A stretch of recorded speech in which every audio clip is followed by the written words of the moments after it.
अभिवादन स्वीकार कीजिए ब्रजेश मिश्रा का और आप देखना शुरू कर चुके हैं द डिबेट। बहनों भाइयों, कल रात जो कुछ भी घटना हुई और आज जब सुबह देश को पता चला तो हर कोई हैरान था। सैफ अली खान और करीना कपूर के घर अटैक हुआ, उनको जान से मारने की कोशिश हुई, उनसे फिरौती वसूलने की कोशिश हुई और सैफ अली खान बहुत गंभीर रूप से घायल हैं, उन्हें कई चाकू लगे हैं, आईसीयू में भर्ती हैं। इसके पहले बाबा सिद्दीकी का मर्डर और उसके पहले सलमान खान के ऊपर कई बार ताबड़तोड़ प्राणघातक हमले। क्या चल रहा है बॉलीवुड और मुंबई के भीतर, आज हम इस डिबेट में खुली चर्चा करने वाले। बहनों भाइयों, पूरा देश स्तब्ध रह गया जब ये पता चला कि सैफ अली खान पर बहुत ही प्राणघातक हमला उनके घर के भीतर हुआ है। तड़के करीब 1 बजे के या 2 बजे के आसपास एक हमलावर उनके घर में घुसा, उनकी मेड को बंधक बनाया और 1 करोड़ की फिरौती की मांग की। ये बात 2 पन्ने की एफआईआर में दर्ज है, जो कुछ भी मेड ने बताया। और जिस वक्त ये वारदात हुई, करीना कपूर खान भी अपने बच्चे तैमूर और इब्राहिम के साथ उस घर में मौजूद थी। ये घटना बेहद चौंकाने वाली है, बहुत ही डरावनी है और अपने आप में ये उत्पन्न करता है कि मुंबई के भीतर क्या सेलिब्रिटीज़ और ख़ास तौर पर बॉलीवुड के एक्टर और एक्ट्रेसेस सुरक्षित नहीं हैं, बड़े लोग सुरक्षित नहीं हैं। जवाब है हाँ। जो कुछ भी वहां देखने को मिला वो हैरान करता है। जो एफआईआर दर्ज कराई गई उसमें बताया गया कि 1 करोड़ रुपए की फिरौती हमलावर मांग रहा था।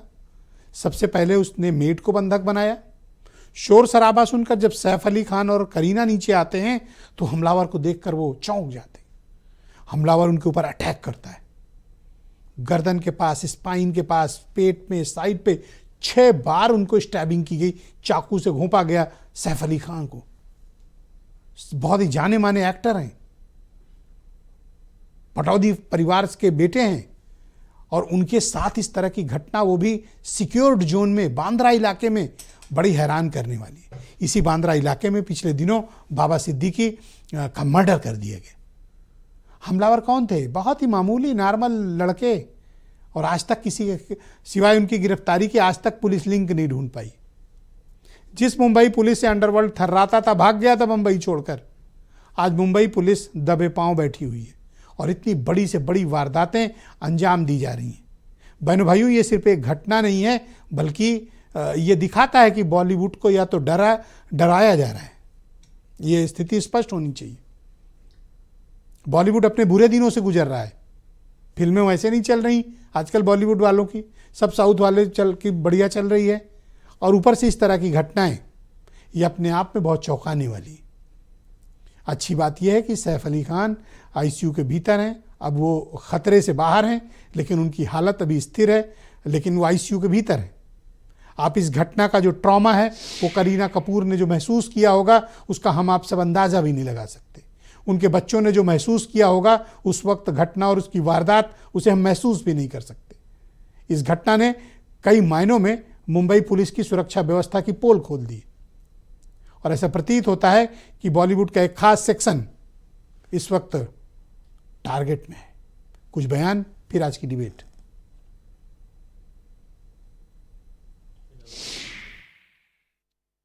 डबल इंजन की सरकार ना तो अच्छी सरकार दे सकती हैं और ना देश को सुरक्षा दे सकती हैं। हम सैफ अली खान के ऊपर हुए कातिलाना हमले की कड़े से कड़े शब्दों में निंदा करते हैं और केंद्र सरकार से और राज्यों के केंद्र सरकार से निवेदन करते हैं, अपील करते हैं, आप काम करना चालू करो, गंदी राजनीति करना बंद करो। बहुत चिंताजनक जो अटैक हुआ है, क्योंकि घर पे जो हमला हुआ है, उनका बच्चा वहाँ उस रूम में सोया हुआ था। बहुत फैमिली तो घबराई हुई है और सैफ अली खान जी ने खुद को डिफेंड, अपने बच्चे को डिफेंड करने के लिए उन्होंने जो किया, उसके ऊपर बहुत स्टिचेस भी आए, वो अस्पताल में अभी है, लेकिन गुड है। हम देख रहे हैं किस तरीके से सेलिब्रिटीज पे अटैक हो रहे हैं, चाहे वो सलमान खान जी हो, चाहे वो बाबा सिद्दीकी जी का मर्डर हो और अब सैफ अली खान जी को लेकर। अगर सही मायने में इन्वेस्टिगेशन होता, टाइम बाउंड इन्वेस्टिगेशन होता, तो शायद ये घटना रोकी जा सकती थी। लॉ एंड ऑर्डर की जिम्मेदारी राज्य सरकार की होती है, जनता ने उनको वोट करके ये जिम्मेदारी दी है। बहुत दुखद है, हमारे मित्र हैं और मेरे साथी कलाकार हैं। मैं डेफिनेटली, सरकार तो पुलिस प्रशासन भी लग गया होगा पता करने, और अगर वो चोर पकड़ा जाता है तुरंत, और डेफिनेटली पकड़ा जाएगा। मुंबई पुलिस का एक अपना वजूद है और उसको कड़ी से कड़ी सजा मिलनी चाहिए, और एक्टर सुरक्षा पर तवज्जो देना भी जरूरी है। तो बहनों भाइयों, आज की परिचर्चा को हम आगे बढ़ाएंगे। एसएन सिंह भारतीय जनता पार्टी के प्रवक्ता हैं, सुरेंद्र राजपूत कांग्रेस कमेटी के प्रवक्ता और बहुत ही जाने माने चर्चित पुलिस अधिकारी, former IPS officer Rajesh Pandey हमें इस डिबेट में ज्वाइन कर चुके हैं, और मुंबई के सीनियर जर्नलिस्ट रवि तिवारी जी हमारे साथ हैं, वीरेंद्र सिंह जी भी हमारे साथ कार्यक्रम में जुड़े हैं, और थोड़ी देर में वेद Bhushan ji farmer IPS officer हमें ज्वाइन करेंगे। बहुत शुक्रिया, धन्यवाद आप सभी का इस कार्यक्रम में मेरे साथ जुड़ने के लिए। एसएन सिंह जी, वहाँ आपकी पार्टी की नेतृत्व वाली सरकार है और इतनी बड़ी वारदात वहाँ पर घटित हो गई। पिछले दिनों आपने देखा होगा कि बाबा सिद्दीकी का मर्डर हुआ, सलमान खान पर अटैक हुए, उनको अपने घर पर बुलेट प्रूफ खिड़कियां तक लगवानी पड़ी, और अब सैफ अली खान पर हमला, लूट। आखिर क्या हो गया है मुंबई को? आपके नेतृत्व तो संभालते ही ये सब होने लगा। नहीं, देखिए ब्रिजेश जी, सैफ अली खान साहब हमारे देश के एक बड़े अभिनेता हैं, जाने पहचाने परिवार से आते हैं, और सबसे बड़ी बात कि वो भारत के रहने वाले, भारत के एक नागरिक हैं, और उनके ऊपर जो भी ये हमला किया है, कातिलाना हमला किया है, ये जो घटना हुआ है, हम उस पर दुख जताते हैं, खेद व्यक्त करते हैं। ऐसी घटना नहीं होनी चाहिए। मुंबई पुलिस जो है वो 25 क्राइम ब्रांच की एक टीम बना दी गई है। मुझे लगता है सीसीटीवी भी अपने कैद में ले रखी है, और बहुत जल्दी गिरफ्तारी भी होगी और ऐसे लोगों पर सख्त कार्रवाई होगी, क्योंकि कोई भी सरकारी ये नहीं चाहती है। सरकार की जिम्मेदारी होती है, जवाबदेही होती है कि उसकी सरकार में किसी तरह की ऐसी अपनी घटना न होने पाए। सैफ अली खान साहब अच्छे ऐसे जगह पे रहते हैं जहां सीसीटीवी कैमरे लगे हैं, जहां नीचे भी सुरक्षा गार्ड है। 12वीं मंजिल पे ऐसी घटना को अंजाम दिया जाता है 2-3 बजे रात को।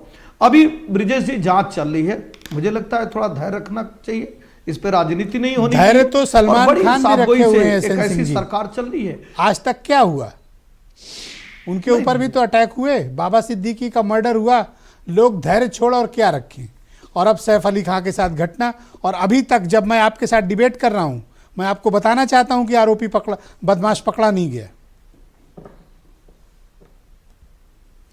नहीं, देखिए अभी बाबा सिद्दीकी जी के घटना में भी जो आरोपी थे उसमें से बहुत सारे गिरफ्तार हुए, आगे पुलिस कार्रवाई कर रही है।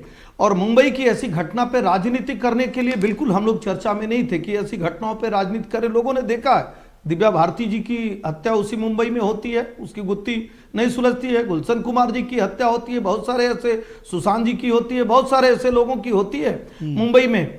लेकिन हम इस पर जा नहीं रहे, इसलिए कह रहे कि राजनीति नहीं होनी चाहिए। राजनीति किस विषय पर कौन राजनीति कर रहा है? भारत तो के कहा जा रहा है लोगों ने तो कि अपने 2-2 आरोपियों के खिलाफ सख्त कार्रवाई करो के नाते। अब तक तो किसी ने राजनीति नहीं की। बिल्कुल ब्रिजेश जी इसीलिए कह रहा हूं, ब्रिजेश जी कह रहा हूं कि मुंबई पुलिस जो है तत्पर और तैयार है। 25 क्राइम ब्रांच की टीमें गठित कर दी गई हैं, और मुझे लगता है कि हो सकता है आदरणीय ब्रिजेश जी, हम लोग जब तक ये चर्चा कर रहे हैं इसी दौरान वो ऐसी गिरफ्तारियां हो जाएं। मैं उम्मीद करता हूं मुंबई सुरेंद्र जो राजपूत गुनाहगार जी है को वो चाहे जितना भी बड़े जिससे रसूखदार होगा, किसी से भी उसकी मेलजोल होगी, ऐसे लोगों को पकड़ा जाएगा, गिरफ्तार किया जाएगा, उस पर कठोर कार्रवाई होगी ब्रिजेश जी, और हमें सुनिश्चित करेंगे कि ऐसी घटनाओं की पुनरावृत्ति मुंबई में न होने। मैं सुरेंद्र राजपूत जी के कार्यक्रम में आमंत्रित करता हूं। सुरेंद्र जी, जिस प्रकार की घटना सैफ अली खान के साथ हुई है, ये बड़ा स्तब्ध करने वाली है। आपकी पार्टी क्या ओपिनियन रखती है कि ये मुंबई में चल क्या रहा है जी? वसूली गैंग चल रहा है? वसूली गैंग।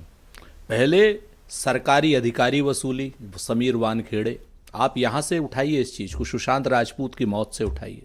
आप देखिए किस तरीके से समीर वानखेड़े ने शाहरुख खान के बेटे के ऊपर आरोप लगा करके किस तरीके क्या क्या किया था वहां से, और एक्सटॉर्शन के कितने आरोप लगे थे। उसके बाद आप आ जाइए कि शिवसेना की जब से सरकार बनती है एकनाथ शिंदे का एमएलए भाजपा के पार्षद को थाने के अंदर गोली मारता है। थाने के अंदर भाजपा का पार्षद और शिवसेना के पार्षद एक दूसरे का लाइव मर्डर शो करते हैं। आपने भी देखा होगा, फेसबुक पे लाइव शो होता है।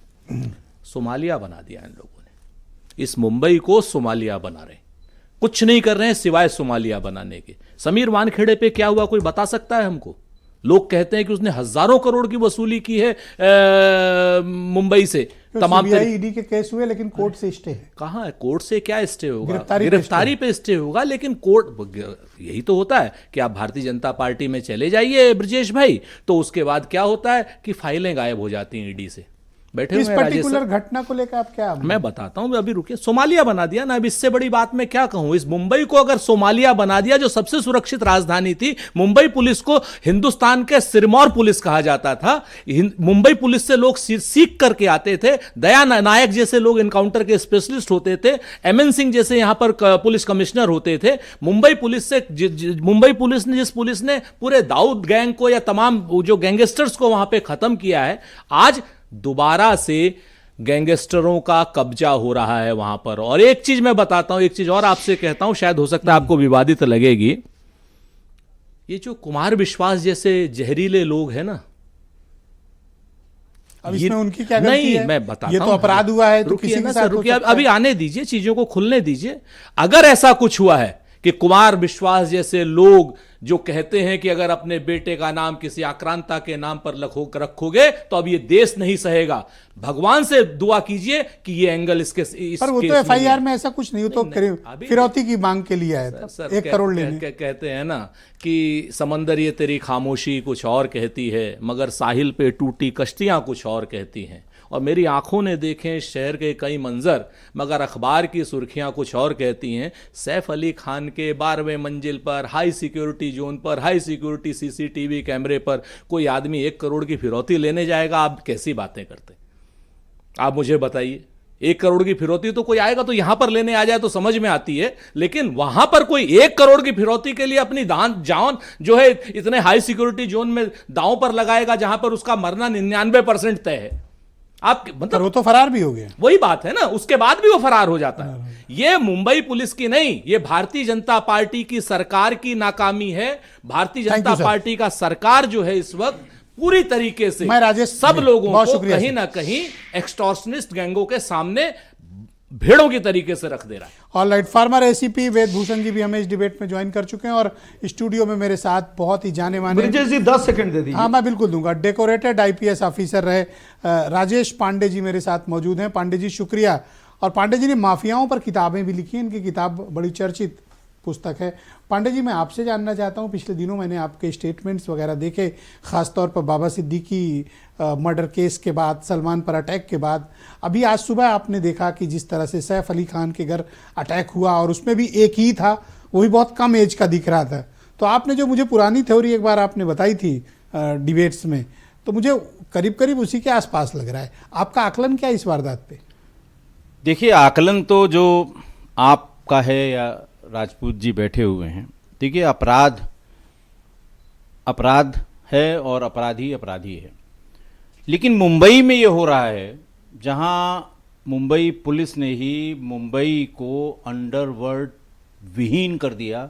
करीब 14 साल से जो फिल्मों के प्रोड्यूस होने के बाद वो पैसा लिया जाता था, तमाम बिल्डर से पैसा वसूला जाता था।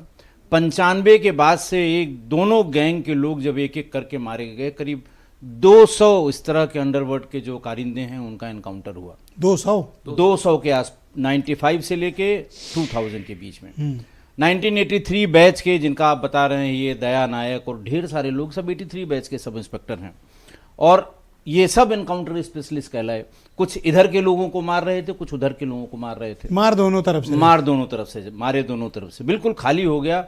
क्योंकि जो अंडरवर्ल्ड का जो डिवीजन हुआ मुंबई ब्लास्ट के बाद, तो 2 ग्रुप हो गए, दाऊद के और छोटा राजन के। दोनों के लोगों को पुलिस ने मारा, बिल्कुल खाली कर दिया, कोई नहीं था। पहली बार बाबा सिद्दीकी के मर्डर में किसी की एंट्री हुई। और पता नहीं क्यों मुझे ये लगता है, देखिए फैक्ट्स तो इसके जब तक पूरे नहीं आएंगे, अभी 3 ही 4 फैक्ट्स जो आपने सुने हैं, हमने भी जो एफआईआर में हैं कि साहब 2 बजे उनकी मेड ने देखा, उससे भिड़ गई, हल्ला हुआ, वो सैफ अली खान बाहर आए, उतर के आए, उनसे भी बातचीत हुई, बच्चे उनके दोनों मौजूद थे और फिर उनको इतनी चाकू मार के निकल गया। एक चीज और बार बार कही जाए, सब डीवीआर वहां से कोई ले गया, तो वो चोरी करने वाला डीवीआर क्यों ले जाएगा? Oh my God. ये बात मैंने उसमें देखी, मीडिया में भी है, डिजिटल फॉर्म में मुंबई से बताया गया। अच्छा, तो अब ये पुलिस को देखिए, पुलिस को मौका दीजिए। मुंबई पुलिस बहुत प्रोफेशनल पुलिस है और जल्दी ही इसका खुलासा करेंगे। जो आदमी मोडस ऑपरेंडी क्या लगता है आपका आकलन क्या है? एज इन्वेस्टिगेटर आप होते जांच करने, तो आपको कौन कौन सी चीजें जो क्लिक करती, जो ब्लॉकेज कर रही है इस इन्वेस्टिगेशन को, जहां जाके थम जा रही है? देखिए, सबसे पहले तो ये कि भीतर कहां से घुसा।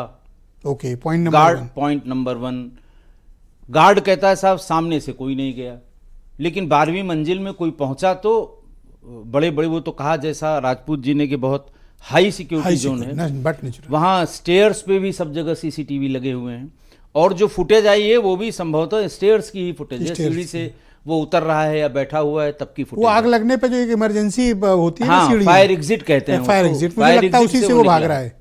दूसरा ये कहा गया कि किसी डक्ट के थ्रू वो भीतर घुसा। पहली बात तो गया कैसे, दूसरा निकलने का ये एक फोटो के सिवा एक चीज़ और। मैं अभी मुंबई पुलिस के एक बड़े अधिकारी का बयान देख रहा था टीवी पे कि हमने आइडेंटिफाई कर लिया है, हमने टीमें बना दी हैं, 10-12 टीमें डिस्पैच कर दी हैं, बहुत जल्दी इसका खुलासा करेंगे। एक दूसरी खबर में ये भी बताया गया कि साहब उसके वो अपराधी है, उसके फिंगरप्रिंट्स पुराने फिंगरप्रिंट्स से मैच हुए हैं। वो कैसे पहुंच गया? एफआईआर तो दूसरी बात कह रही है कि साहब 1 करोड़ की फिरौती मांग रहे थे। मतलब आप सोचिए कि उनकी पत्नी और 2 बच्चों पे क्या गुजरी होगी, सारी जिंदगी वो इस बात को भूल नहीं पाएंगे। मैंने आपको पिछले उसमें बताया था कि जिनकी किडनैपिंग होती है, 4-6 दिन 10 दिन वो किडनैपर्स उन्हें अपने पास रखते हैं। जब वो लौट कर आते हैं, महीनों महीनों वो सामान्य दिमाग से बात ही नहीं कर पाते। ऐसा पुलिस कोशिश करती है कि भाई आप कहाँ रखे गए थे, किससे बात हुई थी, क्या माहौल था, कौन कौन से असलहे थे। इतना ट्रॉमा हो जाता है, इतना ट्रॉमा हो जाता है।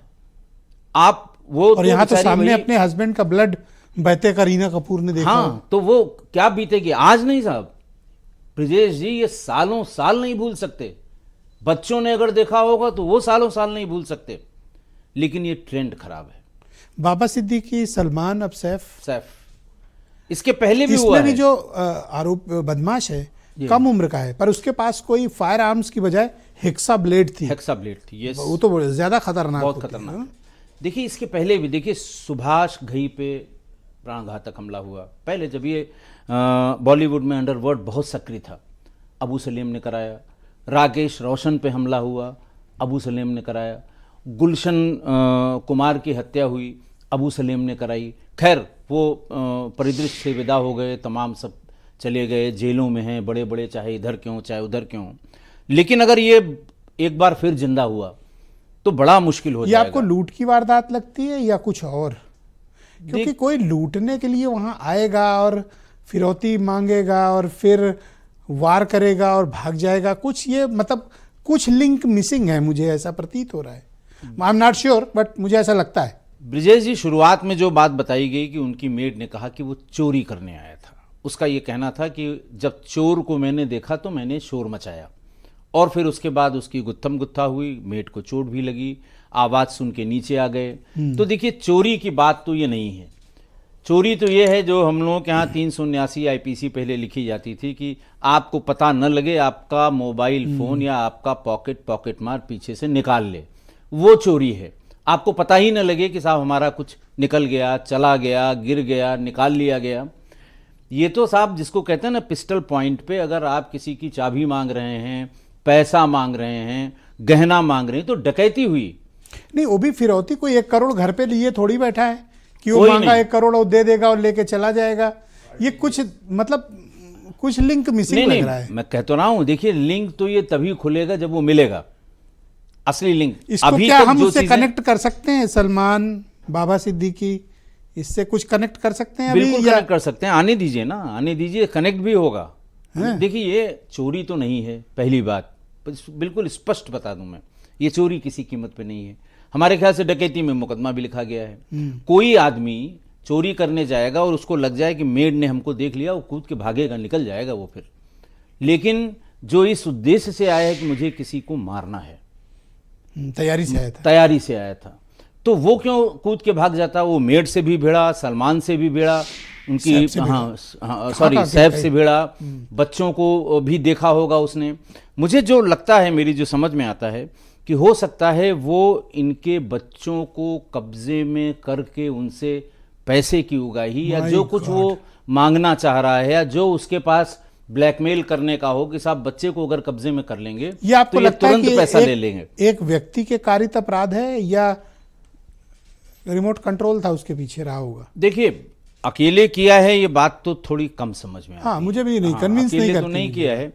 आप सामान्य रूप से डकैती की जब घटना होती है तो डकैती का गैंग मान लिया 12 आदमियों का है तो 3-4 लोग भीतर जाते हैं, बाकी सब पहरे पे बाहर रहते हैं, कोई आ तो नहीं रहा है, पुलिस का कोई मूवमेंट तो नहीं है, इस तरह की बात। अच्छा, ताज्जुब की बात है कि सीसीटीवी फुटेज भीतर के पुलिस को मिला होगा और हम तो ब्रजेश जी बार बार यही कह रहे हैं आपसे, हम थोड़ा सा अभी इंतज़ार कर लें, पुलिस को थोड़ा सा काम नहीं, जरूर हम कर मौका लेंगे। देते हैं पुलिस को। पूरा मौका उनको बट आपने देना जो चाहिए। चिंताएं जाहिर की वो ये भी चिंता इम्पोर्टेंट है और बहुत ही मैं रवि तिवारी जी को इनवाइट करता हूं इस डिबेट में। मुंबई से हमारे साथ जुड़े हुए और पिछले 30 सालों से मुंबई की पत्रकारिता में सक्रिय हैं। तिवारी जी, आपका स्वागत और धन्यवाद। जब आपने पहली बार इस घटना को सुना और अब जब एफआईआर की तस्दीक हो गई, एफआईआर पढ़ी आपने, आपका क्या आकलन है? ब्रजेश भाई, एक चीज कह सकते हैं कि पिछले 20 सालों से मुंबई का खासकर अंडरवर्ल्ड करीब करीब स्लीपिंग मोड में रहा। या तो उसने अपने धंधे बदल दिए, यानी वसूली उसका मुख्य आय का जरिया नहीं रहा। माना ये जाता रहा कि कुछ कंस्ट्रक्शन में चले गए, कुछ शेयर मार्केट में चले गए, यानी वो एडवांस हुए थे और वसूली में वो उतना मुनाफा नहीं था जितना रिस्क था। माना ये जाता रहा कि 95 से लेके 2000 तक जो मुंबई पुलिस का एक्शन था उसमें बार बार एनकाउंटर हुए, मोस्टली शार्प शूटर जो है वो मारे गए थे। तो ऐसे में बड़ा रिस्की था मुंबई पुलिस और मुंबई के जुडिक्शंस के अंदर वसूली का धंधा बहुत बड़ा करना। लेकिन जो 3 से 4 घटनाएं हुई हैं, इन घटनाओं का मैं एक मास लेवल पे अगर आकलन कर रहा हूं तो कहीं ना कहीं बॉलीवुड सहमा हुआ है। मुंबई का जो नीश एरिया है, खासकर मैं अगर बांद्रा और जो एक वेस्टर्न सबब का बड़ा नीश एरिया माना जाता है बांद्रा और खान, जहां पे ये तीनों घटनाएं हुई हैं, चाहे आप सलमान खान के घर पे फायरिंग की बात करें, धमकी की बात करें, जिस तरह का थ्रेट्स उनके साथ होता रहा, या बाबा सिद्दीकी की हत्या जिस तरह से इसी इलाके में हुई, इसी इलाके में हुई थी। ये कंप्लीट पूरा स्ट्रेच करीब 1.5 किलोमीटर के बीच का दायरा है जहां पे ये इंसिडेंट हुए हैं। और इतना ही नहीं, यहाँ पे मुंबई पुलिस का एक बड़ा डिवीजन भी है यहाँ पे, जिसे वेस्टर्न सबब का एडिशनल सीपी यहाँ बैठते हैं, वो आईजी लेवल के ऑफिसर होते हैं वहां पे, और कई डीसीपी जोन हैं। तो यहाँ पे अगर इस तरह की घटनाएं हो रही हैं तो आप इसे बहुत हल्के में मत लीजिए। कहीं ना कहीं ये कह सकते हैं कि अपराधियों का मनोबल बढ़ा है। मुंबई पुलिस का जिस तरह का एक्शन होना चाहिए था वो नहीं हुआ है। लॉ एंड ऑर्डर पे अगर उंगली उठाई जा रही है, एक्शन से आपका मतलब कि सलमान और बाबा सिद्दीकी के मामले में जितना हल्का हाथ रखा और अभी तक मुख्य साजिशकर्ताओं पर कोई हाथ नहीं डाला, इससे क्या देखिए अभी तक मोटिव क्लियर नहीं हो पा रहा है जी अभी तक। और आप एक चीज और देखें कि आप अभी भी उसे डिनाई नहीं कर सकते कि जिस ब्लैक बैग को लेके विश्नोई गैंग का लगातार नाम चलता रहा, मैं अभी इस पे खुल के बहुत नहीं बोल पा रहा हूं क्योंकि मुंबई पुलिस अभी तक इन्वेस्टिगेट कर रही है मामले को, लेकिन सैफ अली खान भी उस केस से जुड़े हुए रहे हैं जिनको बाद में क्लीन चिट मिली थी। लेकिन एक पद्मा अवार्डी के घर में इस तरह से घुस के जिस तरीके से ये पूरा मामला हुआ है, इसे आप बहुत हल्के में मत लीजिए। सबसे बड़ी चीज हो सकता है कि ये एक छोटी रॉबरी मान ली जाए, एक छोटी डकैती मान ली जाए कि एक सिंगल पर्सन हो सकता है अपने आप को गैंग बना के उनके घर में चले गया हो, मैं इसे वैसे मान लूं। लेकिन एक तबका जो इस देश को कई बार एक आई कैच करता है, आई बॉल लोगों की लगे रहते हैं उस तरफ, वो तबका अगर मुंबई में डरा सहमा हुआ रहेगा तो मुझे लगता है कि ये मुंबई पुलिस, महाराष्ट्र की लॉ एंड ऑर्डर की सिचुएशन, आप ये कहना चाहते हैं कि कुछ खास किस्म के एक्टर्स और एक्ट्रेसेस को डराया जा रहा है या वो डरे हुए हैं? बिल्कुल बिल्कुल। और ये कहें कि अपराधियों का मनोबल बढ़ा हुआ है। ये अगर हो सकता है, पता चले कल के फैक्ट फाइंडिंग में हो सकता है कि ये कोई नशेड़ी निकले, कोई चरस या गरत पीने वाला कोई नशेड़ी निकले, ये भी हो सकता है, कोई बड़ी बात नहीं। लेकिन इस तरह का इंसिडेंट और इस तरह के नीश एरिया में, ये एरिया, मैं सिर्फ बिल्डिंग के सीसीटीवी की बात नहीं कर रहा हूं, मैं ये कह रहा हूं कि इस एरिया में अगर चिड़िया भी उड़ती है तो वो कई सीसीटीवी कैमरे के नजर में रहती है। ऐसे में अगर इस तरह का इंसिडेंट हो रहा है और स्कैनिंग में और इंसान को ढूंढने में अगर ये वक्त लग रहा है, तो कहीं ना कहीं मुंबई पुलिस पे तो सवाल खड़ा हो रहा है। एक वक्त में ये अपनी इसी साख को लेके कहा जाता था कि कोई भी इंफॉर्मेशन या कोई भी अपराध होने के बाद कुछ घंटों में ही मुंबई पुलिस के पास एग्जैक्ट ये पता होता था कि अपराधी कौन है, मोटिव क्या है। लेकिन ये 2 से 3 चीजों को अगर घटनाओं को आप जोड़ के देख रहे हैं और खासकर ये सबके सब सेलिब्रिटी रहे हैं, इन पे अगर मामला नहीं खुल रहा है तो जरूर सवाल तो क्या उठ रहा आप ये है। एफआईआर के हवाले से ये कंफर्म कर सकते हैं कि जिस वक्त वारदात हुई, जैसा कि एफआईआर में मेंशन है, करीना कपूर भी वहां मौजूद थी? देखिए, ये थोड़ा सा अभी स्थिति बहुत मेड स्पष्ट ने जो नहीं लिखाई है। एफआईआर उसके मुताबिक थी वो मौके पे। करीना कपूर का एक जो है इंस्टाग्राम रील जो आया है वो रात को ही आया है, जिसमें उन्होंने कहा कि वो खाना खाने गई थी अपनी बहन करिश्मा कपूर और अपने 1-2 और तो लोगों लौट के आई साथ। होंगी सर? वो तब तक लौट आई हैं, नहीं लौट आई हैं, ये थोड़ा सा कंफर्मेशन नहीं। लेकिन एफआईआर जो है वो उनकी खासकर मेड के उसे स्टेटमेंट पे दर्ज किया गया है। 2 पन्नों का बहुत ही छोटी इंफॉर्मेशन है उस एफआईआर में। अभी ये कहें कि अभी भी फैक्ट फाइंडिंग बहुत क्लियर नहीं है मुंबई पुलिस की। शुक्रिया तिवारी जी, हमारे साथ कृपया बने रहिएगा। मैं बहुत ही जाने माने दिल्ली पुलिस के फॉर्मर एसीपी वेद भूषण जी भी हमें इस डिबेट में ज्वाइन कर चुके हैं और वो कई मामलों में सघन जांच करता रहे हैं। बहुत शुक्रिया वेद भूषण जी। आप इस घटना को लेकर किस तरह का अन्वेषण चाहते हैं, या जिस तरह की वारदात हुई है आपकी क्या ओपिनियन है? क्या कोई एक बदमाश द्वारा अंजाम दी गई वारदात है, कोई गैंग है, या फिर ये कोई बहुत बड़ी साजिश? ब्रिजेश जी, जो अभी टेलीविजन पर डिबेट चल रही थी मुंबई पुलिस को लेकर, सवाल, राजनीतिक सवाल पैदा किए जा रहे थे। अभी सुशांत राजपूत केस का भी जिक्र आ रहा था, जिसके बारे में मैंने और आपने बहुत सारी डिबेट की है। सुशांत राजपूत केस के अंदर मुंबई पुलिस जहां जाकर इन्वेस्टिगेशन क्लोज हुई थी, आज सीबीआई 5 साल बाद ही उसी जगह खड़ी है जहां मुंबई पुलिस की इन्वेस्टिगेशन क्लोज हुई। राजनीतिक पार्टीज के अपने अपने स्टेक हो सकते हैं, कांग्रेस, बीजेपी, आम आदमी पार्टी, शिवसेना। मैं याद दिलाना चाहता हूं अपने कांग्रेस को दोस्त को, वहां पर कमिश्नर एक अरेस्ट हुए थे, उनका नाम RS शर्मा था, जो तेल की घोटाले से जुड़े हुए थे, और शिंदे साहब उस टाइम सीएम थे, कांग्रेस के थे। और कांग्रेस के टाइम में सैकड़ों ऐसे बॉम्ब ब्लास्ट, ऐसे मर्डर हुए और ऐसा तहस नहस मुंबई हुआ करता था। और ठीक है, पुलिस का काम है इन्वेस्टिगेशन करना। अब सवाल आता है सैफ अली खान पर।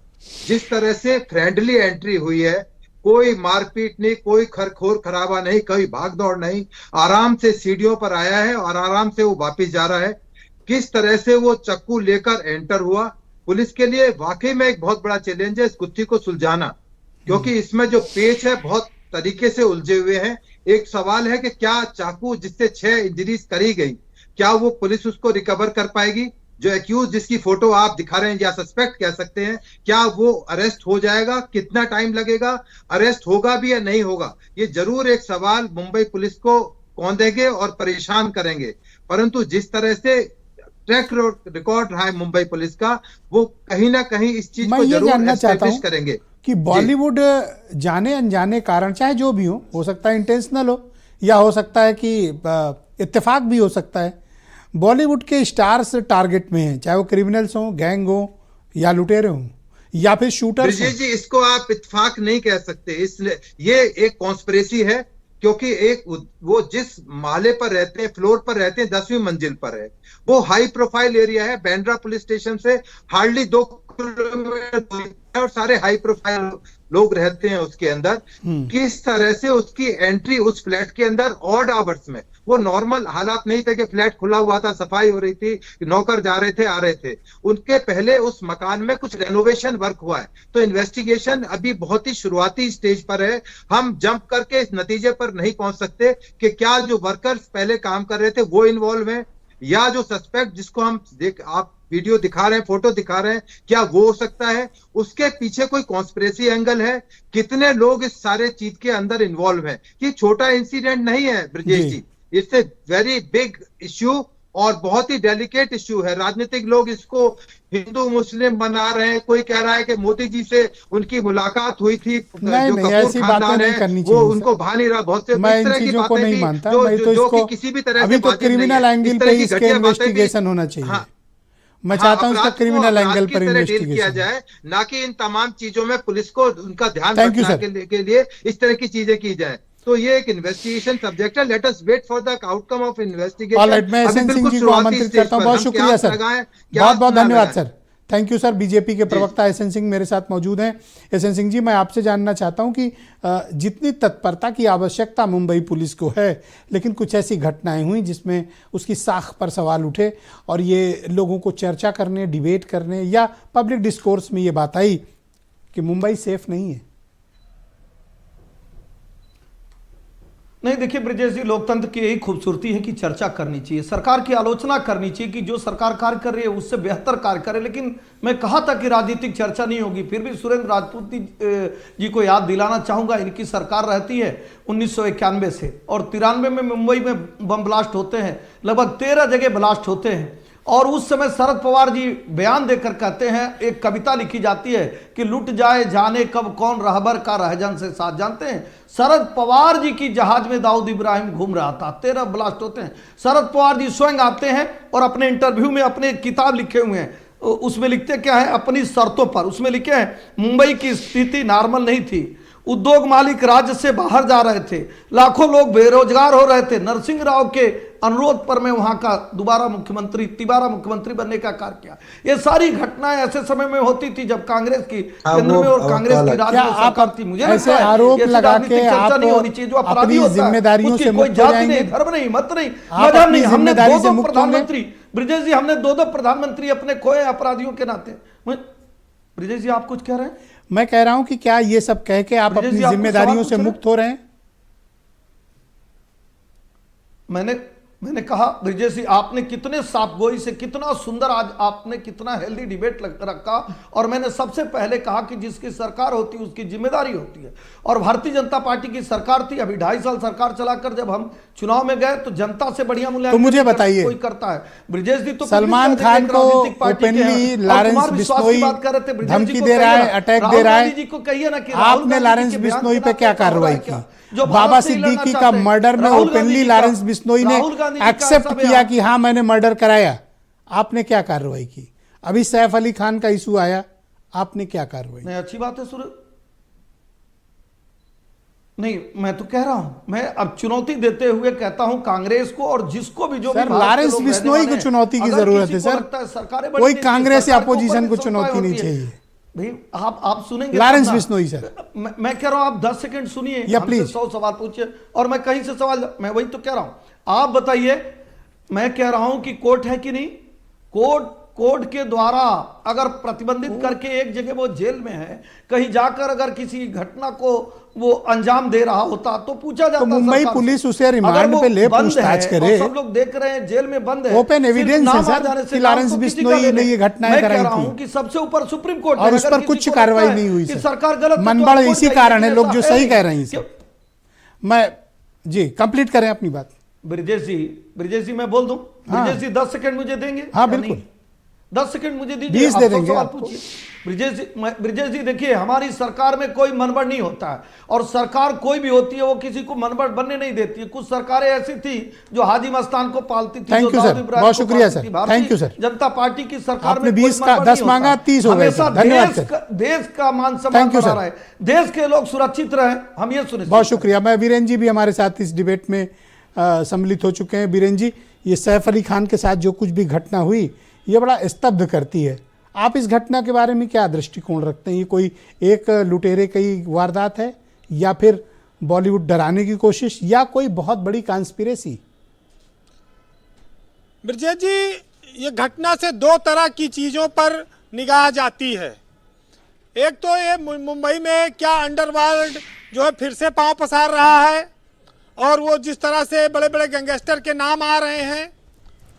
दूसरा एक बिंदु ये आता है कि क्या बॉलीवुड जो है वो 2 खेमों में बंट गया है, राजनीतिक रूप से और धार्मिक रूप से।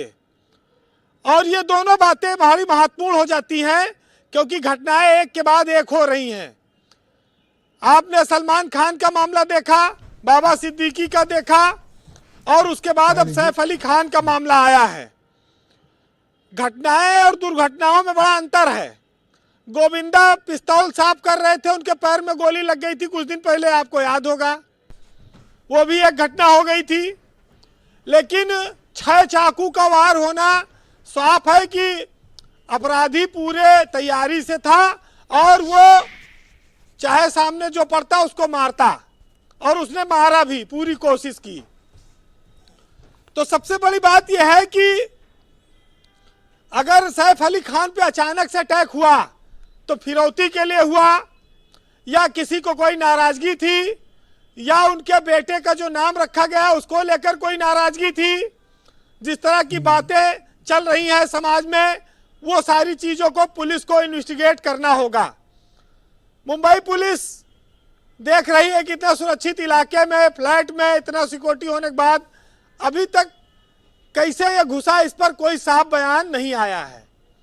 इस पर भी हम लोग इंतजार कर रहे हैं। लेकिन अगर असली अपराधी को तुरंत सजा नहीं मिलती है और इधर उधर गोलमोल चीजें होंगी, तो इसका मतलब है कि आप अपने लिए एक और नए अपराध का इंतजार करिए, क्योंकि देर सवेर फिर वो नया कांड करेगा अगर सही आदमी पकड़ा नहीं जाएगा। तो बहुत साफ है ये सब मतलब। कोई आदमी चोरी के इरादे से घुसेगा तो इतना वार कर सकता है कि नहीं, वो कितना कमजोर है। सैफ अली खान कितने मजबूत है, जिम की हुई बॉडी बनाई हुई है, शरीर मजबूत है। फिल्मों में तो ये सब 10-20 से रोज लड़त मारा थे, गिरा देते हैं, लेकिन जब असली वाले से सामना हुआ, एक पतला सा दुबला सा नौजवान, उसने 6 चाकू मार दिया। तो ये देखिए रील और रियल लाइफ का कितना बड़ा अंतर देखने को मिला है। लेकिन उसके इतर ये सवाल है कि हम जिस सोसाइटी में हैं, माया नगरी, जहां लोग अपने ख्वाब पूरे करने जाते हैं, जहां रोजगार की तलाश में जाते हैं, जिस नगरी को कहा जाता है मुंबई कभी सोता नहीं है जी, वहां पर इतने बड़े बड़े सेलिब्रिटी लगातार किसी ना किसी कारण से चर्चा में आ रहे हैं, अपराध की वजह से, कोई आपराधिक अटैक की वजह से। तो ये बात उठती है और उठनी चाहिए कि क्या मुंबई अब सुरक्षित नहीं है बॉलीवुड के जो कलाकार हैं उनके लिए, या खाली एक वर्ग विशेष के लोगों पर इस तरह के हमले हो रहे हैं, या उनको कहीं ना कहीं कोई भावना भड़कती है, कोई ना कोई बात आती है और कोई उन पर सडनली अटैक कर देता है, अचानक कर देता है। कई सारी चीजें हैं जिनका जवाब पुलिस की विवेचना से मिलेगा, और उम्मीद की जाए कि 1-2 दिन में मिल जाए तो देश की जिज्ञासा भी शांत होगी। वैसे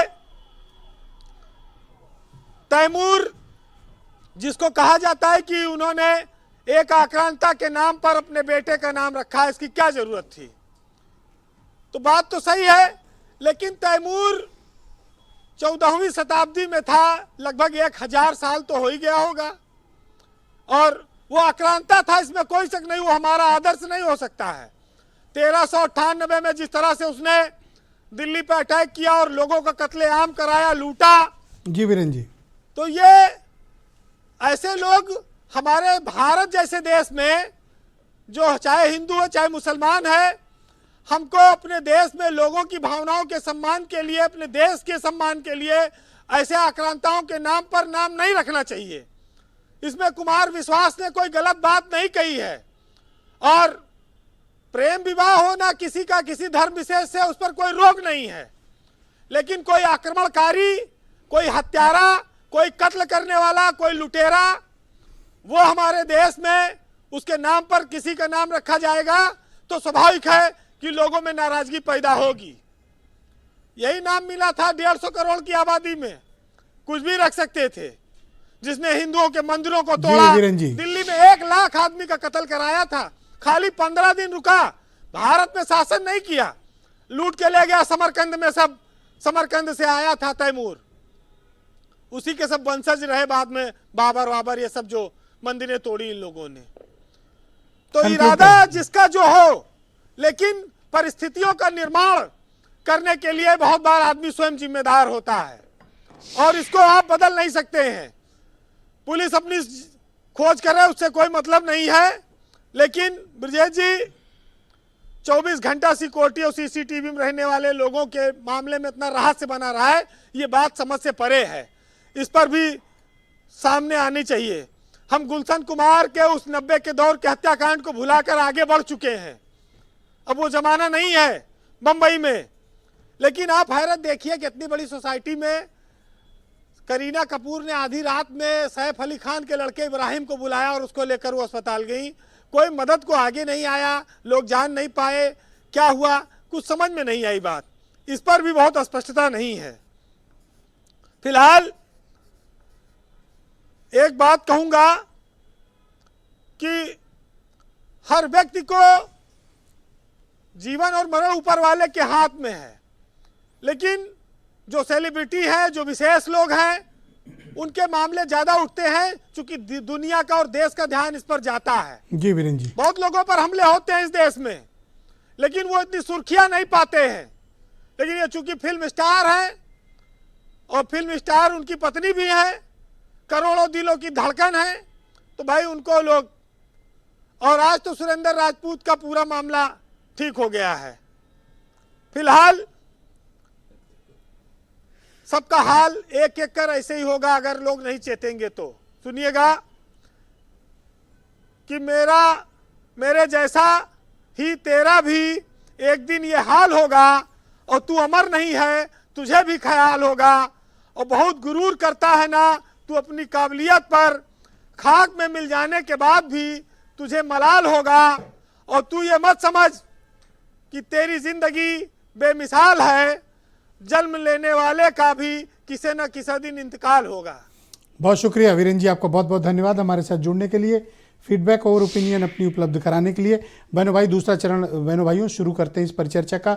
सुरेंद्र राजपूत मेरे साथ मौजूद हैं, कांग्रेस कमेटी के प्रवक्ता हैं। आप किस तरह की इन्वेस्टिगेशन की इस मामले में डिमांड करते हैं सुरेंद्र जी? देखिए, दो स्थितियां हैं। पुलिस क्या कर रही है, वो अपनी जगह पे, पुलिस जल्दी से जल्दी अपराधियों को पकड़े, लेकिन पुलिस के हाथ मुक्त हों। राजनीतिक और सामाजिक हालात मुंबई में सिर्फ बॉलीवुड के लिए एडवर्स नहीं हैं। आज की डेट में अभी भारतीय जनता पार्टी के विद्वान प्रवक्ता एसएन सिंह जी बड़े अच्छे इंसान हैं।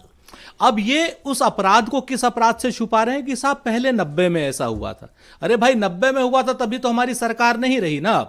आज की डेट में अगर आप अपराध को नहीं रोक पाइएगा तो आप क्या हमारे पुराने अपराधों के पीछे शिखंडी की तरीके से पीछे छुपेंगे? क्या यह उचित है? क्या पुरानी सरकार की कमियों के पीछे आप शिखंडी बनेंगे? ये उचित है? नहीं उचित है। आज जो अपराध हो रहे हैं, इससे डर का माहौल मुंबई में सिर्फ बॉलीवुड की इंडस्ट्री पर नहीं होगा, पूरे मुंबई पर होगा। आप मुंबई एक एक करके, कतरा कतरा करके बेच रहे हैं। मैं आपको फिर से बताता हूं एसएन सिंह जी, याद रखिए कि चिंगारी का खेल बुरा होता है। कहते हैं ना कि जलते घर को देखने वालों, फूस का छप्पर आपका है और आपके पीछे तेज हवा है और मुकद्दर आपका है। और उसके कत्ल पे मैं भी चुप था, अब मेरा नंबर आया, और मेरे कत्ल पे तुम भी चुप हो, अगला नंबर आपका। इन्वेस्टिगेशन कैसा डिमांड? इन्वेस्टिगेशन तो पुलिस करेगी। इन्वेस्टिगेशन में सबसे बड़ी चीज है कि पीछे के लोग सामने आए। क्या सीबीआई को दिया जाए? मैं आपसे नहीं, फिर आज की डेट, अभी मुंबई पुलिस को काम 24 घंटे भी नहीं हुआ है, लेकिन आप थोड़ा सा तो मेरे को कहने दीजिए ना। आप इस चीज को देखिए कि वहां पर खाली बॉलीवुड टारगेट पर नहीं है, पूरी मुंबई को बेच दिया अडानी को। वहां पर सोशल अनरेस्ट है पूरा। आप देखिए बॉलीवुड को टारगेट करके, चाहे वो ड्रग्स के मामले में टारगेट किया जा रहा हो, समीर वानखेड़े के खिलाफ ईडी की भी कार्रवाई चल रही है, समान वानखेड़े के खिलाफ बाकी सीबीआई की भी कार्रवाई चल रही है, और उसको कहा गया है कि वो एक्सटॉर्निस्ट है। 20 करोड़ रुपए की या पता नहीं कितने करोड़ रुपए की वसूली चाहता था शाहरुख खान से। ये मैं नहीं कह रहा हूं, वहां आरोप लगाए पुलिस ने।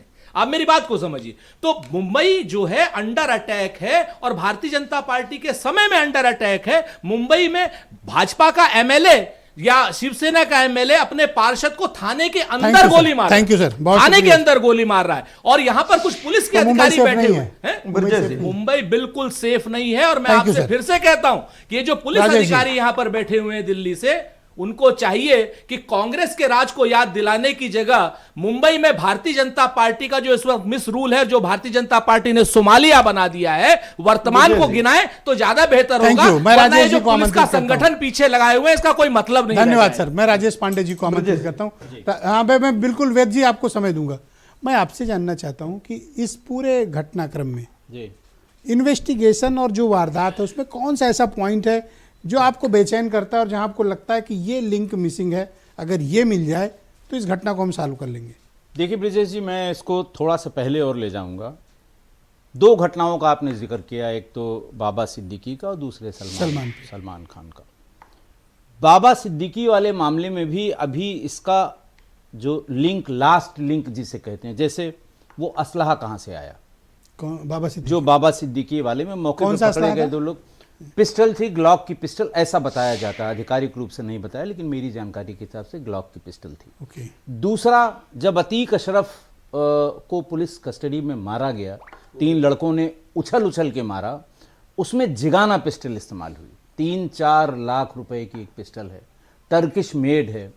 इन दोनों की कंबाइंड प्रॉपर्टी का मूल्यांकन कर लें तो वो भी उतनी नहीं होगी जितनी 2 जिगाना पिस्टल की कीमत होती है। My God. वो कहां से आई, किसने दिया, आज तक पता नहीं आज तक पता नहीं लगा। देखिए ये, और ये बाबा सिद्दीकी वाले में जो ग्लॉक पिस्टल थी, इसका भी पता नहीं लगा। देखिए मैं जो हाँ मैंने देखा बहराइच में, उनके घर तो चूहा गिरे तो मर जाए, बड़ी खराब हालत थी उन जो शूटर्स बहराइच से अरेस्ट हुए। कोई उनका, हाँ, उनका कोई आपराधिक इतिहास नहीं है। आप इसकी बात कर रहे हैं, संजीव जीवा को इसी लखनऊ की अदालत में, भरी अदालत में जज डायस पर बैठे हुए थे, जज के सामने मार डाला। 50 वकील थे और 20 पुलिस वाले थे, वकील के बेश में सटा के मार दिया। वो भी मॉडर्न पिस्टल थी। उस आदमी का भी कोई आपराधिक इतिहास नहीं था, उसका भी पता नहीं लगा कि ये पिस्टल कहां से मिली। उसका एक बयान है, सब एक आदमी क्या मुझे कमाल नेपाल के में, इन्वेस्टिगेटर हैं आप, आपने तो कड़ी से कड़ी जोड़ दी। वाह पांडे जी वाह, थोड़ा बोलिए, बताइए और बोलिए। तो नहीं हुआ क्या कि उसने कहा कि साहब हम दुबई में, मुझे एक आदमी मिला जिसने मुझे इतना पैसा और ये पिस्टल दे दी, वहीं विवेचना समाप्त। भाई ये पार्ट ऑफ इन्वेस्टिगेशन है। हम आला कत्ल की बरामदगी के लिए एज ए सुपरवाइजरी ऑफिसर अपने आईओ को बार बार लिखते हैं कि भाई आपने ठीक है ये मुलजिम पकड़ लिया, आपने ये पकड़ लिया, वो पकड़ लिया, ब्लड का मिलान हो गया। आला कत्ल कहाँ है, यानी वो असलहा जिससे कत्ल हुआ है, वो चाकू हो, वो छुरी हो, वो पिस्टल हो, वो कहाँ है। ओके। इन तीनों केसेस के पैरेलल अगर आप देख लीजिए तो आला कत्ल कहां से आया। इसमें आला कत्ल, ये वाले में, इस वाले में आला कत्ल वही चाकू, कत्ल तो नहीं हुआ है ना, लेकिन मतलब वो इस्तेमाल किया गया है। केवल अंदर 2.5 इंच का एक वो मिला है जो गर्दन के पीछे घुसा हुआ था। मैं कह तो रहा हूं उसका पार्ट मिला है, इसका मिलना। देखिए ट्रायल में जब तक आप इस आला कत्ल को प्रस्तुत नहीं करेंगे, तमाम डिफेंस का लॉयर मतलब क्राइम पैटर्न आप ये जो अतीक से देखना शुरू करिए हो, नहीं मैं ये कह रहा हूं कि पुलिस को इसमें अंत तक पहुंचना पड़ेगा, नहीं पहुंचेगा तो वैसे ही जो बाकी असली जो खेल कर रहा है उस तक पहुंचना पड़ेगा। नहीं तो जैसे हम आप आज इस बैठ को, राजपूत जी बैठे हैं, आप हैं वहां, सारे लोग बैठे हुए हैं पैनल में, फिर यही डिस्कशन होगा कि साहब उसका क्या हुआ। वो असलहा, भाई जिगाना पिस्टल हमने तो अपनी लाइफ में देखी नहीं थी। मैंने तमाम बड़े, आपने तो एक से एक असलहा चलाए, हम एक से एक असलहा चलाए, मैंने जिगाना नहीं देखी थी। My God. सुना था बहुत, ये बताया गया था कि अफगानिस्तान के थ्रू पाकिस्तान में आती है, टेररिस्ट इस्तेमाल करते हैं, मेरे सामने कभी नहीं पड़ी। मैं आपको मतलब आपके डिबेट में बता भी चुका हूं।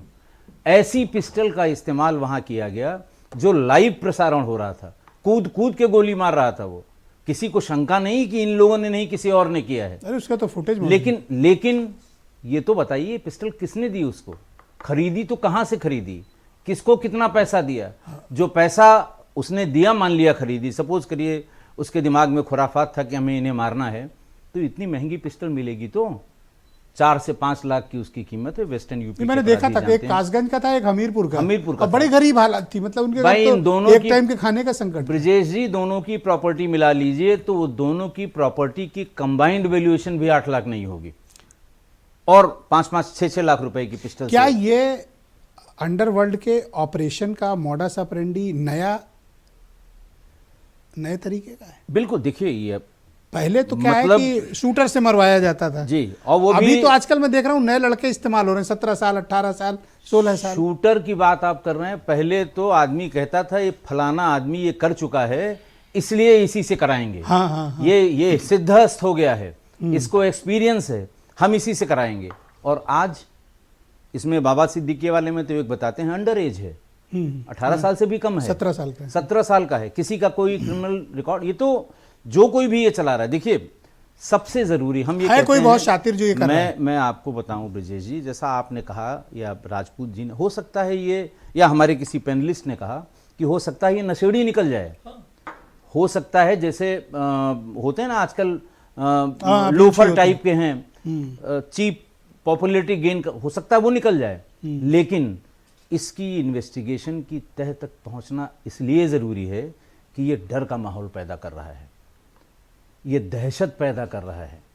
हम जब भी कोई घटना होती है, बड़ी घटना हुई लॉ एंड ऑर्डर की, तो एक शांति मार्च निकालते हैं दोनों समुदायों के या सारे पुलिस वालों को इकट्ठा करके, सारे राजनीतिक पार्टियों का, कि साहब लोगों के अंदर डर का माहौल खत्म हो, लोगों के अंदर हमारे प्रति विश्वास हो, सिक्योरिटी का, हाँ, to instil confidence in public. हाँ, यस यस। तो इसके लिए इस इस घटना के अंत तक पहुंचना बहुत ज़रूरी है।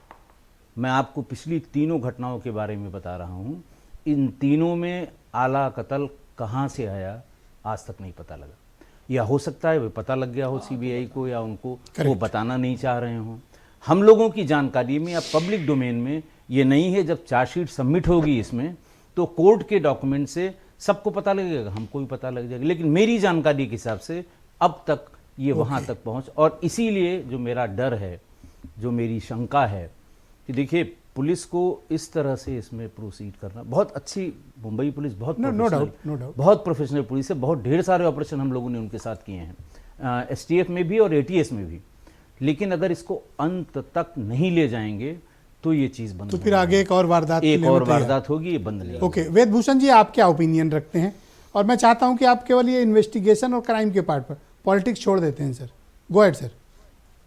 हाँ, नहीं, पॉलिटिक्स में बिल्कुल छोड़ता, क्योंकि सुरेंद्र राजपूत जी का थोड़ा मैं दर्द समझता हूँ। अरे जाने दें आप सर, आप इन्वेस्टिगेशन निकल आया, मैं उसको छोड़ देता हूँ उसको। जहां तक इन्वेस्टिगेशन का संबंध है, जहां पर ये वारदात हुई है, हाई प्रोफाइल एरिया है, तमाम सीसीटीवी से कवर्ड है। अभी जो आपके पास फुटेज आई थी वो भी उसी सीसीटीवी फुटेज से आई थी। तमाम ब्लड स्टेन वहां पर इकट्ठे किए गए हैं। वहां पर जो पुलिस होती है, आज डिजिटल का टाइम है, वहां पर इन्वेस्टिगेशन के दौरान में जो वहां की कॉल डिटेल्स है, उसको ड्रम डाटा बोलते हैं, वो ऑब्टेन करेगी, उससे पता लगाएगी कि क्या इसके आसपास कोई कॉल जनरेट हुई, क्या ये अकेला शख्स था, इसके साथ में और उतने लोग जुड़े हुए थे जो आसपास थे, मौजूद थे, जो रिकवरी थी। जैसा राजेश पांडे जी ने एक सजेशन दिया कि हमें किंग पिन तक पहुंचना चाहिए, जो ये करवा रहा है, जो 3-4 बड़ी वारदातें उन्होंने जिक्र किया ना, कि पकड़े तो गए आरोपी जो इन्होंने हमला किया या हत्याएं की, पकड़े गए, लेकिन हम उनके पीछे नहीं गए, इस कारण हम बिल्कुल सुलझा नहीं पाए। ब्रजेश जी, कितने ही मामलों में इतने हार्ड क्रिमिनल होते हैं, उनको बोलते हैं कि हार्ड पोटैटो टू बॉयल, उनको सुलझाना इतना आसान नहीं होता, उनको खोलना इतना आसान नहीं होता। हाई प्रोफाइल केस है, आप 3rd डिग्री यूज नहीं कर सकते, केवल और केवल इंट्रोगेशन और एक साइंटिफिक इन्वेस्टिगेशन है, वही पुलिस एक कर सकती है, उसके हाथ बंधे हुए होते हैं। तो बहुत सारे केस में, सुशांत राजपूत केस का जिक्र आया, उसमें रिया चक्रवर्ती को आज तक कभी मर्डर में इंप्लीकेट नहीं किया जा सका। ठीक है, 10-20 ग्राम कोई चरस वरस में उसको अरेस्ट कर लिया। ऐसे बहुत सारे अनएंडिंग केस हैं। देखो, मैं पहले भी ब्रजेश जी कह रहा हूं, ना रामराज कांग्रेस के टाइम में था, ना आज है, ना आगे है। ये लास्ट मर्डर नहीं है कि इसके बाद अपराध होना बंद हो जाएंगे, क्योंकि पुलिस वर्कआउट कर चुकी है, अरेस्ट कर चुकी है। तो ये सतत प्रक्रिया है, रवि तिवारी का खेल है। रवि तिवारी जी, इन्वेस्टिगेशन का और यह क्राइम का जो पैटर्न अभी राजेश पांडे जी बता रहे थे, और स्पेशली उसमें से 3 वारदातें तो आपके यहाँ की हैं, एक हमारे यहाँ की है, एक हमारे यहाँ, 2 हमारे यहाँ की, संजीव जीवा और अतीक, 2 आपके यहाँ की है, मतलब मुंबई की है, बाबा सिद्दीकी, सलमान वाला पैटर्न, और अब ये तिवारी जी। क्या इस थ्योरी को आगे बढ़ाया जा सकता है इन्वेस्टिगेशन में? ब्रजेश भाई, सबसे बड़ी बात, अगर आपको याद होगा, जब अंडरवर्ल्ड में चाकू के अलावा मुंबई में 9mm की पिस्टल की शुरुआत हुई थी, अगर आप ट्रैक रिकॉर्ड देखेंगे, अचानक बहुत सारी जो मर्डर हत्याओं का सीरीज शुरू हुआ था मुंबई में, वो सब 9mm की पिस्टल से हुआ करता था। तो अब भी माना जाता था कि एक पूरा कार्टल है जो नेपाल रूट से और कभी दूसरे रूट से बिहार होते हुए मुंबई तक आता। पांडे जी बता रहे हैं 9mm का सेंटर कभी दाऊद का नाम लेके और कभी किसी और का नाम लेके चलता रहा है। तो मुझे अभी भी ये लग रहा है कि ये अंडरवर्ल्ड अभी एक्शन में है या नहीं, लेकिन फियर उसने पैदा किया है। कल को अंडरवर्ल्ड के नाम पे कोई छोटा प्लेयर भी अगर किसी को फोन करेगा तो फिरौती की वसूली शुरू हो जाएगी। मुझे लगता है कि जो एक कॉन्फिडेंस डेवलप करना था पुलिस को, लॉ एंड ऑर्डर को, लोगों के बीच में, क्योंकि ये जो फिल्म इंडस्ट्री के लोग हैं, सेलिब्रिटी हैं, उनके ऊपर अगर कुछ होता है तो मैं बिजनेसमैन की बात करूं, लेमैन की बात करूं, आम आदमी की बात करूं, उनके अंदर ज्यादा फियर होता है, क्योंकि उनको लगता है सबसे सुरक्षित बिरादरी ये है। तो अभी तो जो सबसे बड़ी चीज है वो ये है कि आप लॉ एंड ऑर्डर कैसे मजबूत हो, कैसे ये डर निकले, और पिछली जो घटनाएं हैं उनका जो मोटिव है वो भी बहुत क्लियर नहीं हो पाया है। अगर वो चीजें क्लियर हो पाती, अपराधी पकड़ा जाता, पनिशमेंट होता, तो मुझे लगता था चीजें और अच्छी होंगी। 95 से लेके 2000 तक जो एनकाउंटर्स हुए थे, उनका रिजल्ट जो था वो कहीं ना कहीं मुंबई के अंडरवर्ल्ड को क्लीन कर रहा था। एक बार सिचुएशन फिर से वैसी आ गई है। थैंक यू सर, बहुत शुक्रिया। आप कुछ कह रहे थे पंडित जी? मैं ये कह रहा था कि आप तिवारी जी जो बता रहे हैं, उस जमाने में जो 10 सेकंड दीजिएगा, पिस्टल जिससे बहुत ढेर सारे ब्रजेश जी 10 सेकंड। हाँ मैं दूंगा सर। अंडरवर्ल्ड में जिससे बहुत ढेर सारे उसका इस्तेमाल करके मुंगेर वाली पिस्टल हुआ करती थी, और उसका रूट भी यही जो इन्होंने बताया, वो नेपाल, बिहार और फिर उत्तर प्रदेश के, मतलब नेपाल से मुंगेर इकट्ठी होती थी और फिर यहाँ से गोडाउन मुंगेर था, मुंगेरी था। उसमें make in USA, make in, made in England, ये सब लिखा रहता था। वो भी ये जिगाना का रूट पता चला? मैं कह तो रहा हूँ ये पता करने की जरूरत है। जैसे आपने कहा कि उस जमाने में 95 के पहले ज्यादातर मर्डर इसी पिस्टल से हुए, 9mm के। सही बात कह रहे हैं। ठीक है, बिल्कुल सही कह रहे हैं ये। और 95 से 2000 के बीच में ये मर्डर करने वाले सब समाप्त कर दिए गए, साफ कर दिए गए, सारे बड़े टॉप ऑपरेटर्स दोनों गैंग के इसी अभी फिर वापस आ गए। अब ये जैसे आपका कहना है तिवारी जी का कि किसी का नाम लेके भी अगर कोई फोन कर देगा तो 50 लाख रुपए मांग लेगा तुरंत वो, ऐसा डर का। इसीलिए to instil confidence in public, particularly in Bollywood, आपको लास्ट तक पहुंचना ही होगा, पुराने केसेस में भी और इस केस में भी। बहुत शुक्रिया आपका पांडे जी। मैं आप सबका बहुत आभार प्रकट करता हूं कि आप सब ने अपने अपने विशेषज्ञ, एक्सपर्ट एडवाइस और अपनी ओपिनियन, स्टेटमेंट्स हमें आज डिबेट में मुहैया कराया। आप सबका बहुत शुक्रिया, और बहनों भाइयों आप सबका भी बहुत धन्यवाद कार्यक्रम देखने के लिए। नमस्कार।